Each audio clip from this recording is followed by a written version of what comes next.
Hey y'all, it's Matt Fouch here. Thank you for watching this video and for being here. If it's your first time, please hit the subscribe button or like the page if you're watching on Facebook. This series is called Try Not to Laugh. Now, this is where I talk with my friends in gospel music and we tell you stories of things that happened while on the road. Some of these never seen and some of them have been captured on video, but these are hilarious stories. Today, I'm talking with Jim Brady and Chris Allman, and they are sharing a story that happened on the Jubilee Christmas tour. I dare you, try not to laugh while you're listening to this hilarious story. I'm gullible, and I didn't realize what had happened, And Chris and all those guys are so good at setting people up, and they were constantly setting me up, and I was constantly walking into stuff, and that's what made it fun for you, wasn't it?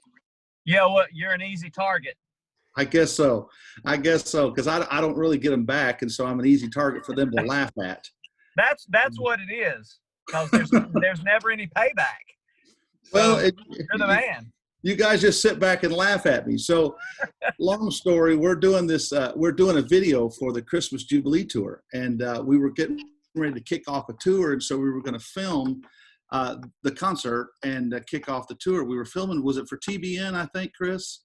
It was, yeah, TBN. We were filming for TBN, and we had a great first half. Everything was great, and had an awesome time. We went back to the dressing room, and I had no idea that I was being set up. But we went back to the dressing room, and Gerald came in and said, "Yeah, go ahead." Well, I just wanted to make sure we get it right. You know, we did the rehearsal, and we were all done, and we were fixing to break for lunch. Right. And Gerald hit us with this surprise.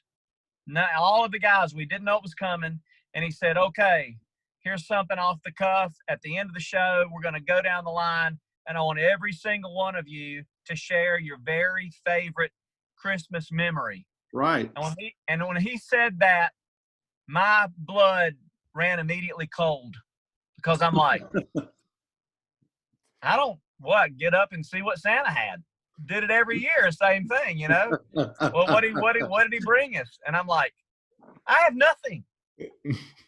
So anyway, that's what he had asked for. So anyway, he had asked for that, but I didn't realize that I was being set up, because Gerald said, "Well, what?" I said, "I don't really know what." I said, "How long?" And he said, "Just a few seconds, just short, great memory." And he said, "What do you got?" And I didn't realize that he was asking me so I would tell my story. Is that right, Chris? Well, let me. All right, this is very vivid to me. I'm sure it is. Because you don't know this, but you weren't being set up to begin with. I thought you and Gerald had. Okay, well, tell me more. No. Okay, honestly, this is how this went. All right, we ate lunch, man. I'm telling you, man, I didn't even have an appetite because I didn't have a story. And I'm thinking, I'm even asking people. I'm like, man, I'm gonna look like an idiot because I don't have anything. I don't know what to share. I didn't know any of this. I just thought you guys did this on the fly.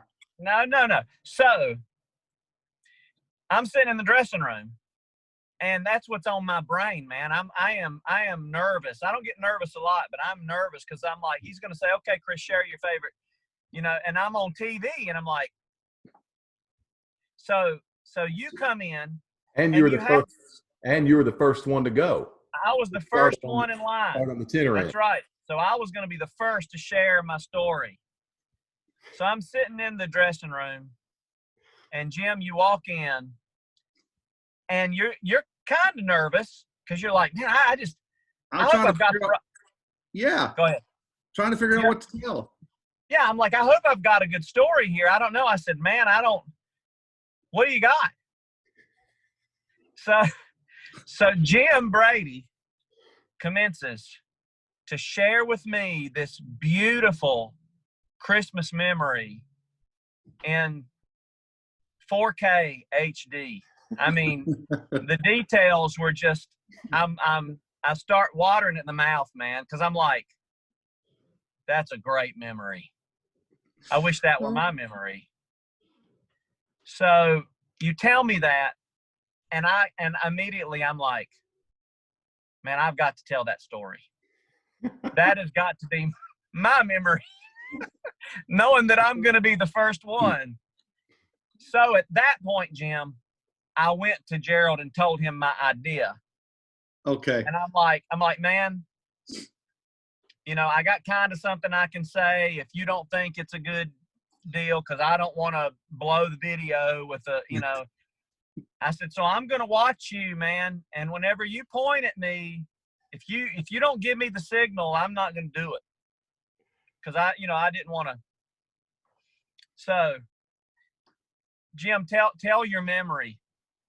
Well, the funny thing, see, I didn't know all this. I thought you were, I thought I had rehearsed the story for Gerald so you could listen and steal the story. I had no idea that this was just something you had come up with. So we're standing up there filming for television, Matt. It's crazy. And they start with Chris, and he starts telling this story.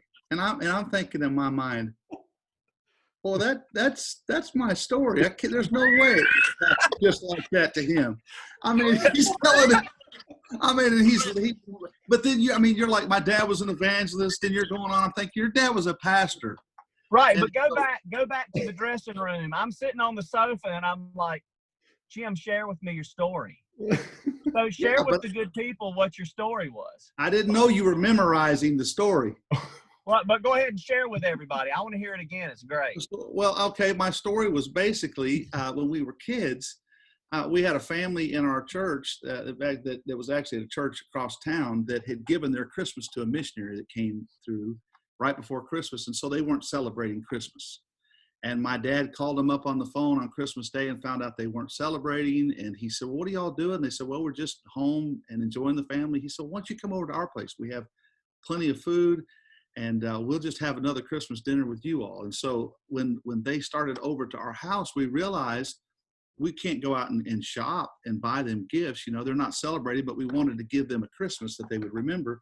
And so all we could do is go back in and grab the gifts we had just opened and find some wrapping paper and wrap them back up and give them to this family. And so we did. They came over, and one of the young boys is still one of my best friends today. And we were buddies, and I wrapped up some of the gifts that I had just gotten and gave them to him. And my family did the same thing. And they're friends for life. It was an amazing day, amazing story. And I began to tell that was the true meaning of Christmas for me. That was how I learned what Christmas really was. And Chris is just going on. I mean, you're selling it, man. Yeah, man. Gerald says, I've got a surprise for everybody here. Tonight, all the guys are going to share their favorite Christmas memory. So I'm standing there thinking, to be or not to be. And Gerald turns around at me, and I do this. I'm like, and he went. And so I said, well, Gerald, I'll never forget my favorite Christmas memory. When I was a child, my father was an evangelist.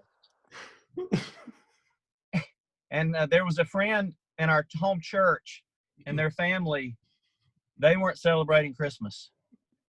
And my dad called them and found that out and said, well, guys, you can come over to our house and eat with us and celebrate. So we couldn't go out at that point and buy Christmas presents. So we decided to take all of the things that we'd received, find some spare wrapping paper, and wrap those gifts again and give them to this sweet family. You're making me tear up now, Chris. So, okay, as I'm telling it, man, to my right, okay, it's me. There's like 1, 2, 3, 4, like 4 or 5 people between me and Jim. And from this side, I began, it's like the temperature raised about 25 degrees. And I look out the corner, I look down that way, and Jim is literally with his head behind everybody else looking at me going, yeah. I mean, he was like deadpan. Jim, you were mad. Well, no, honestly, I don't think I was. You were mad, man. I was trying to figure out what you were doing, and I was trying to think on my feet. So, no, I'm like, what am I going to tell, man? It was just. Hey, Rodney Griffin was standing beside him, and Rodney said, all of a sudden, from behind him, he hears, "That's my story." Yeah, and you know what? My story. What am I going to tell? And the funny thing about it is everybody's just looking at you like, you know, I mean, they knew obviously, but I didn't know I'd been had until it came to me. And then Gerald and everybody started laughing when I started. And so it was like, they all knew about it. And I knew I had been hung because I said, well, hey, I'll tell you what I'm going to give you for Christmas, Chris. And I started walking over there. I thought, listen, they're going to edit this out anyway, so I don't have to worry about it. I'm going to go over, you know, and mess with Chris and have fun with it.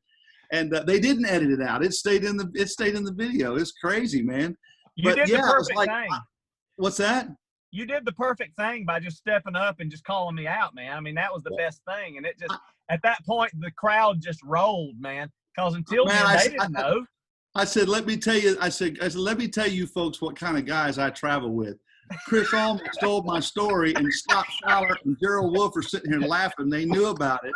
I said, I've been set up. It was one of my proudest moments ever. It was fun. Hey, and this is what's funny too. Afterwards, Melissa, Jim's wife, said, "I'm out there in the audience, and you start telling the story," and I'm like, that same thing happened to Jim. She had no clue, man, what you were doing. She had no clue what you were doing. And the funny thing is, honestly, I wasn't mad. I was more confused. I was like, what am I gonna say? What am I gonna, you know? I'm like, you know, we're on live TV, and then I thought, why worry about it? Because it's gonna be edited out anyway. He stole my story. Let's have fun. Let it rip. It became really funny. And I mean, the crowd just, when they figured out what you did, it was like crazy. This is like the best moment ever. And I'm telling you, like we said, this was Jubilee Christmas, you know, back when Jim was still with the Booth Brothers. And I mean, I would say this was, 6 years ago? Maybe? Probably 6, 7 years. I think it was 2013, like late summer or fall, because we were just gearing up for the first Jubilee Christmas, and we were recording the videos before we went out. That's so 7 years ago. So this is all on those videos. This is all on that video, Christmas Jubilee video at the very, very end. And if you don't have it, you got to try to find it, because it really was priceless. I mean, I watched it back, and I'm like, at the very end of telling the story, my face, I'm like, I mean, I about crack up right after telling it.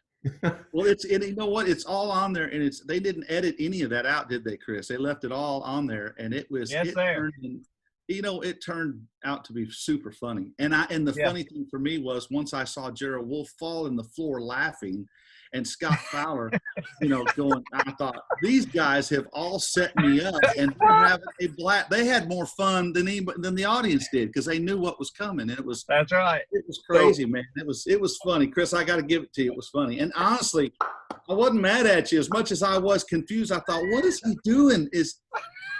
I'm like, how in the world is he? The look on your face, man. The look on your face, like sheer shock.